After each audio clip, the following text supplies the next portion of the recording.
Welcome friends. வாங்க இன்றைக்கி நம்ம ஒரு கப் பச்சரிசி வச்சு சூப்பரான ஈவினிங் ஸ்நாக்ஸு இனிப்பு பலகாரம் எப்படி செய்யலான்னு பார்க்கலாங்க. நல்லா சாஃப்டாக பஞ்சு போல் புசு புசுன்னு சூப்பராக இருக்குங்க. இது நம்ம ஈவினிங் ஸ்கூல் விட்டு வர பசங்களுக்கு பெரியவங்களுக்கு கூட இதெல்லாம் செய்து கொடுக்கலாம். மோதக்கம் எப்படி செய்யலான்னு பார்க்கலாங்க. ஒரு கப் அளவு மாவு பச்சரிசி ஒரு சின்ன கிணத்துல போட்டுட்டு தண்ணி ஊற்றி நல்லா களைஞ்சிடலாங்க. களைஞ்சிட்டு நம்ம வடிகட்டிக்கலாம். இப்போ தண்ணியெல்லாம் நல்லா வடிஞ்ச பிறகு ஒரு வெள்ளை துணியில் போட்டுட்டு பரத்திட்டு காய வச்சுக்கலாங்க. இது நல்லா ட்ரெயின் ஆகட்டும்.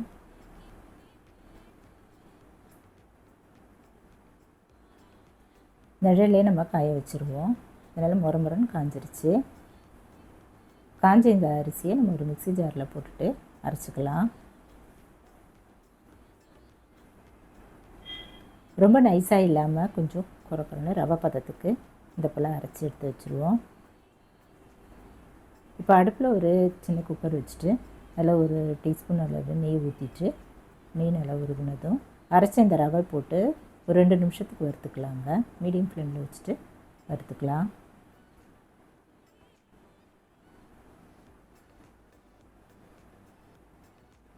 ரெண்டு நிமிஷம் போல் வறுத்துட்டு இதில் நம்ம 2 கப் அளவு தண்ணி ஊற்றிடலாங்க. 1 கப் அளவு அரிசி எடுத்திருந்தோம். 2 கப் அளவு தண்ணி ஊற்றிட்டு நல்லா கலந்துட்டு மூடி வச்சுட்டு நல்லா மீடியம் ஃப்ளேமில் வைக்கட்டும். ஆவி வந்து வெயிட் போட்டு 2 விசில் வந்ததும் ஸ்டவ் ஆஃப் பண்ணிவிட்டு இறக்கி வச்சிடலாம். இப்போ 2 விசில் சத்தம் வந்து இறக்கி வச்சுட்டேன். இந்த வெயிட்லாம் ரிமூவ் பண்ணிவிட்டு உள்ள இந்த அரிசி வெந்த இந்த அரிசியை நம்ம கரண்டியில் அதுக்குள்ளே உதுத்துக்கலாங்க.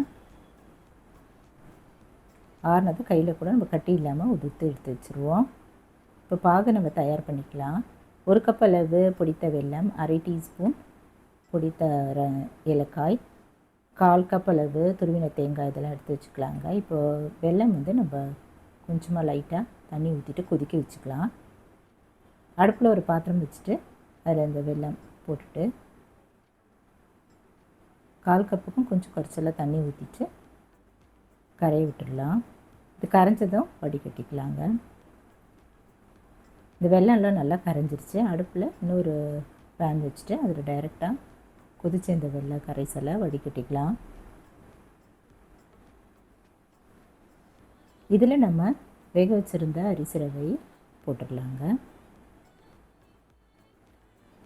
போட்டு நல்லா கலரிக்கலாம்.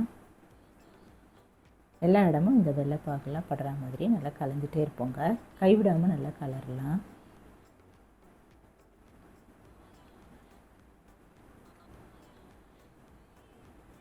இப்போ துருவி வச்சுருந்த தேங்காயும் இது மேலே அப்படியே தூவிடலாங்க.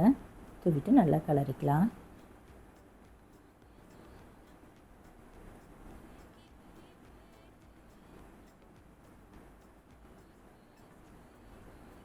ஒரு 2-3 நிமிஷம் போல் நல்லா கலந்த பிறகு ஒரு 2 டீஸ்பூன் அளவு நெய் ஊற்றிடலாங்க. நெய் ஊற்றிட்டு நல்லா கலந்துக்கலாம். நெய் ஊற்றுறதால அந்த வாசம் சூப்பராக இருக்குங்க.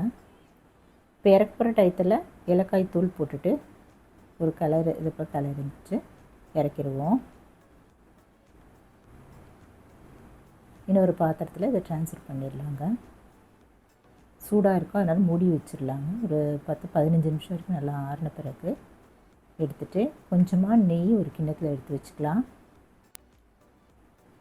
நம்ம 2 கையிலையும் நெய்யை நல்லா தேய்ச்சிக்கலாங்க. தேய்ச்சிட்டு இது ஒரு சின்ன லெமன் சைஸ் அளவு மாவு எடுத்துகிட்டு உருட்டிக்கலாம். உள்ளங்கையில் வச்சு உருட்டினா நல்லா உருட்ட வரும். இந்த போல் உருட்டி தட்டில் எடுத்து வச்சிடலாம். எல்லா மாவும் இந்த போல் உருட்டிக்கலாங்க.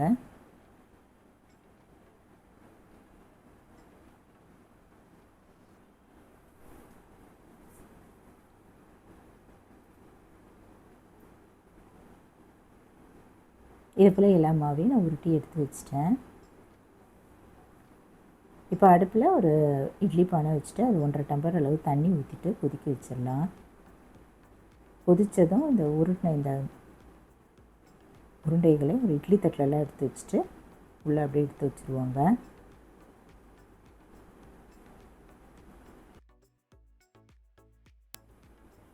பத்து நிமிஷம் அதை மீடியம் ஃப்ளேமில் வேகட்டுங்க. இப்போ நல்லா வெந்துருச்சு.